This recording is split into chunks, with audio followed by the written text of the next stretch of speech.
Zíral jsem, čekal jsem na znamení od tebe, které nikdy nepřišlo. Snažil jsem se číst ve tvých očích něco, co by mi pomohlo pochopit, že v nás opravdu věříš. Čekal jsem na tvůj krok, myslela jsem, že konečně budeš mít odvahu. Ale pokaždé, když začnu věřit, ty se otáhneš. Pokaždé, když otevřu své srdce, postavíš mezi nás zeď.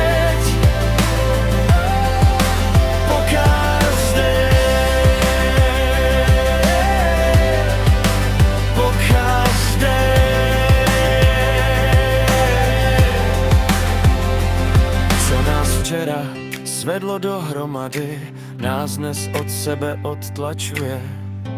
Toužím po tvém doteku, ale nebudu první, kdo se vzdá, protože víš, jaký jsem, víš, že nebudu otrokem.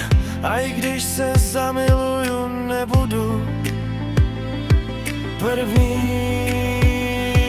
Ale pokaždé, když začneš věřit, odtáhnu se pokaždé.